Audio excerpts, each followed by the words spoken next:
So hello everyone, कैसे हैं आप सब। आई होप कि आप सब बहुत अच्छे होंगे। तो एक कोटेशन के साथ मैं अपने ब्लॉग को स्टार्ट करूंगी। इससे क्या होता है कि पॉजिटिविटी आती है। आपको सुनने के बाद बहुत पॉजिटिविटी महसूस होगी और मुझे पॉजिटिविटी फील होगी। तो भाग्य उनका साथ देता है जो कठिन परिस्थितियों का सामना करके भी अपने लक्ष्य के प्रति दृढ़ रहते हैं। इसका मतलब ये हुआ कि भाग्य उन्हीं का साथ देगा। भाग्य हमेशा आपके साथ अच्छे समय में ही साथ नहीं देता है। भाग्य ये भी देखता है कि आप किसी चीज़ को पाने के लिए कितना हद तक जा सकते हैं, कि कौन कौन से परिस्थिति का आप सामना कर सकते हैं। जैसे कि अभी अगर जैसे मान लीजिए कि बच्चे के कारण आप सो नहीं पाते हैं रात में, या किसी की भी कारण आपके पास रीज़न हो सकता है। जैसे मैं रात में सो नहीं पाती हूँ, ठीक है, कभी इन केस मैं सो जाती हूँ, अदरवाइज मैं नहीं सो पाती हूँ, ठीक है। रात में अगर अच्छा रहा तो 2-4 घंटा मेरे लिए इनफ हो जाता है, नहीं तो कभी कभी मैं वो भी नहीं सो पाती हूँ। ये आपको पता ही होगा। तो अगर मैं चाहूँ तो मैं नेक्स्ट डे नहीं पढ़ूँ कि नहीं पढ़ूँगी, मेरे साथ ये प्रॉब्लम हो रहा है, वो प्रॉब्लम हो रहा है, लेकिन उसी को तो हम लोग को पार करके आगे जाना है। हम लोग के पास यही चुनौती है कि इससे हम लोग हार जाते हैं या आगे बढ़ जाते हैं। तो इसी थॉट के साथ आज का ब्लॉग स्टार्ट करते हैं। और आज के ब्लॉग में मैं आपको बुक लिस्ट शेयर करने वाली हूँ। तो चलिए बात कर लेते हैं। कमेंट आ रहे हैं कि बुक्स के बारे में बताइए, क्या बुक्स से पढ़े हैं। खासकर पेडागोजी के लिए बहुत ज़्यादा आ रहे हैं कमेंट्स। वैसे तो मैं हर वीडियो में, हर ब्लॉग में बता रही हूँ कि मैं कहाँ से पढ़ रही हूँ, आप कहाँ से पढ़ सकते हैं, ईच एंड एवरीथिंग बता रही हूँ। बट फिर भी क्या होता है कि ऐसे होता है क्या कि कुछ लोगों को क्लियरली दिखाना पड़ता है तो समझ में आता है। तो सबसे पहले अगर आप एक एस्पिरेंट हैं तो आपके पास क्या होना चाहिए, सिलेबस होना चाहिए। देखिए जैसे मेरे पास एक सिलेबस है, ठीक है, केवीएस का। इसमें है कि क्या पढ़ना है, क्या नहीं पढ़ना है, सब कुछ आपके पास मेंशन है, ठीक है। और आप मेरे वीडियो में जाइएगा, जब से केवीएस का ब्लॉग स्टार्ट हुआ है, ठीक है, उसको आप कंटिन्यूअस फॉलो कीजिए। पहले उसको देखिए कि मैं स्टार्टिंग से क्या बताई हूँ। मैं ये तक बताई हूँ कि आपको जीके में क्या क्या पढ़ना है, कंप्यूटर में आपको क्या क्या पढ़ना है, फिर हिंदी में क्या पढ़ना है, इंग्लिश में, मतलब एक एक टॉपिक में मैं डिस्कस की हूँ वहाँ पे, ठीक है। तो आप जाइए स्टार्टिंग से फॉलो कीजिए, तो आपको समझ में अच्छे से आ जाएगा।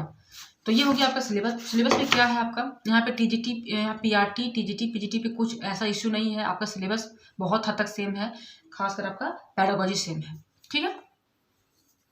तो सबसे पहले आपका क्या है कि लैंग्वेज है, जिसमें हिंदी और इंग्लिश आपको पढ़ना है। सेकेंड में क्या है आपका, जीके है, रीजनिंग है, और कंप्यूटर है, और प्लस करंट अफेयर है, ये आपको पढ़ना है, ठीक है। उसके बाद क्या है आपका थर्ड में है, आपको पढ़ना है पेडागोजी। पेडागोजी में पढ़ना है एजुकेशन एंड लीडरशिप पढ़ना है, ठीक है। तो यही जो पोर्शन है वो बहुत इंपॉर्टेंट है और थोड़ा सा हट के है, ठीक है। उसके बाद आपका आपका अपना सब्जेक्ट आता है, इसका पोर्शन आता है। तो लैंग्वेज में आपको सिंपल सा, आपका कोई भी आपके पास बुक होगा, ग्रामर का बुक, आप उससे पढ़ सकते हैं। जैसे मेरे पास लुसेंट है, दोनों लुसेंट है, इंग्लिश का और हिंदी का, दोनों का लुसेंट है मेरे पास। तो मैं लुसेंट से ही पढ़ रही हूँ। तो अगर आपके पास लुसेंट नहीं है तो आपके पास कोई भी ग्रामर का बुक होगा, आप उससे पढ़ सकते हैं, ठीक है। कंटेंट सेम ही रहता है। और इसके साथ मैं ये बताऊंगी कि अगर आपको कोई टॉपिक समझ में नहीं आता है तो आपको यूट्यूब पे सर्च करना है। जैसे आपको नॉन पढ़ना है, नॉन आपको बुक में नहीं समझ में आया, क्योंकि आज के टाइम में सब मीडिया का जमाना हो गया है, ठीक है। तो आपको संज्ञा नॉन सर्च करना है, और आपको आपके पास जितने भी वीडियोस आएंगे आपको उसमें से कुछ सिलेक्ट करना है, एक दो वीडियो को देखना है, चैनल को देखना है, और देखना है कि हाँ किससे समझ में आपको आ रहा है। फिर उसको आप फिक्स कर लीजिए और आप उसका नोट्स बनाइए, ठीक है। ये नहीं कि आज देख के छोड़ देंगे कल बनाएंगे, नहीं, आपको नोट्स बनाना है। समझ में आने के बाद आपको नोट्स बनाना है। ये हो गया आपके पास एक आपका वो मटेरियल तैयार हो जाएगा, ठीक है। कोशिश कीजिए कि हर चीज़ आप नोट्स बना के पढ़िए। ये मेरा पर्सनल मतलब ये है एक्सपीरियंस कि मैं नोट्स बना के ही पढ़ती हूँ। तो आपके पास ये लैंग्वेज का कंप्लीट हो गया। अब आप सोचेंगे कि कौन से यूट्यूब चैनल से पढ़ें, तो मैं जैसे हिंदी ग्रामर के बारे में बताऊँ। अगर मेरे पास यहीं पे कॉपी होगी तो मैं बताऊँगी आपको। ये देखिए मेरे पास हिंदी का जो नोट्स है वो पूरी तरह से रेडी हो चुका है, ठीक है। आपको बताई भी थी कि मैं पढ़ चुकी हूँ, बना चुकी हूँ। आपके बाद रिवीजन करना है और इसका प्रैक्टिस सेट सॉल्व करना है। तो मैं स्टडी 91 चैनल का नाम था, मैं उनका फॉलो करके वो मैं बनाई थी। तो मैं क्या की, तो अब हम लोग बात करेंगे जीके में आपको क्या पढ़ना है, ठीक है। तो जीके में मैं पढ़ती हूँ किससे, जो ज़्यादा बेटर लगता है पढ़ने में, वो एक ये लुसेंट समान ज्ञान है, या आप इसी का ऑब्जेक्टिव भी पढ़ सकते हैं। देखिए, ठीक है, ये हो गया। ये इसमें क्या है कि आपका सारा सब्जेक्ट का ऑब्जेक्टिव है, जो आप इसमें पढ़िएगा वो इसमें ऑब्जेक्टिव दिया गया है, ठीक है। तो आप इसको भी पढ़ सकते हैं। तो ये ऑब्जेक्टिव है, आप उसमें पढ़िए सब्जेक्टिव, और उसमें आके आप टिक करके अपना देख सकते हैं कि आपका कितना सही हुआ।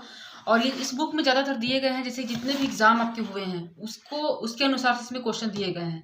तो ये एक बहुत अच्छा ऑप्शन है। या अगर आपके पास लुसेंट का बुक नहीं है तो आप इसका प्ले भी डाउनलोड इसका ऐप भी डाउनलोड कर सकते हैं प्ले स्टोर से, ठीक है। प्ले स्टोर में जाइए, लुसेंट का ऐप लिखिए, हिंदी ऑफलाइन ऑनलाइन करके आएगा, ऑफलाइन सर्च कीजिए और उसको आप डाउनलोड कर लीजिए। उससे क्या है कि आप जब जब भी चाहें आप उसको प्रैक्टिस सेट सॉल्व कर सकते हैं।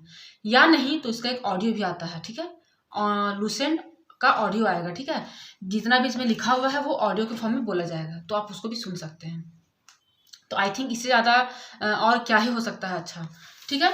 अब ये हो गया। अब लुसेंट के लिए रीजनिंग के लिए आपका है ही, जो आप लास्ट टाइम में कभी भी कोई भी टॉपिक से पढ़ सकते हैं यूट्यूब चैनल से। अब ये आता है कंप्यूटर। तो कंप्यूटर आप इससे भी पढ़ सकते हैं, या आप लुसेंट का भी कोई बुक से पढ़ सकते हैं, या आप डायरेक्टली सर्च करके भी पढ़ सकते हैं गूगल से। ओके, तो यहाँ तक तो कंप्लीट हो गया। अब हम लोग जो मोस्ट इम्पॉर्टेंट थिंग है वो है आपका पेडागोजी, जो आपको उसी में लग रहा है कि क्या पढ़े नहीं पढ़े। देखिए, जिस तरह से आप सीटेट में पढ़ते थे पेडागोजी, उस तरह से तो आपको इसमें नहीं पढ़ना है। थोड़ा सा आपका जो लेवल है वो हाई रहेगा, क्योंकि सिलेबस भी थोड़ा सा चेंज है। इसके लिए आपको मैं ऐप बताई थी, आपको मैं कहाँ कहाँ से बताई थी आपको कि आपको कैसे पढ़ना है नहीं पढ़ना है। तो मैं देखती हूँ, फिर से आपको बताती हूँ। मैं कोशिश करती हूँ कि आपको हर ब्लॉग बता दूँ कि आप कहाँ से पढ़िए, क्योंकि देखिए टाइम हम लोग के पास है नहीं कि बहुत सारा टाइम बचा हुआ है तो हम लोग आराम से पढ़ते रहेंगे, नहीं, टाइम नहीं है। NIOS है एक साइट है, ठीक है। इग्नू से आप पढ़ सकते हैं। ये जो साइट है उसमें DLED का नोट्स रहता है, हिंदी मीडियम में भी है और इंग्लिश मीडियम में भी है। आपका जो भी मीडियम है आप उसको डाउनलोड कीजिए और आप उसे पढ़िए। NIOS का जो है आएगा आपके पास PDF, उसमें ब्लॉक नंबर 502 रहेगा, वहाँ से आप पढ़ सकते हैं अपने लिए पेडागोजी KVS के लिए, क्योंकि ऐसा सुनने में आता है कि यहीं से क्वेश्चन बन सकता है। ये हो गया। प्लस में आपको अपना BEd का या DLED का जो भी आपका नोट्स होगा, जो भी आपके पास बुक होगा, आप उसको निकालिए, आप उससे पढ़िए।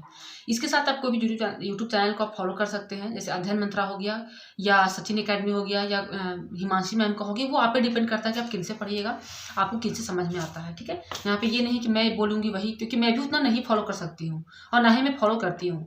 यहाँ तक कि मैं अध्ययन मंत्रा फॉलो कर रही थी तो मेरा कभी कभी उधर टूट रहा है, फॉलो मैं नहीं कर पा रही हूँ, क्योंकि आपको पता ही है कि उतना टाइम नहीं है कि मैं बैठ के उतना लिखूँ। तो अपना जो बेस है, आप अपना बेस को स्ट्रॉन्ग रखिए।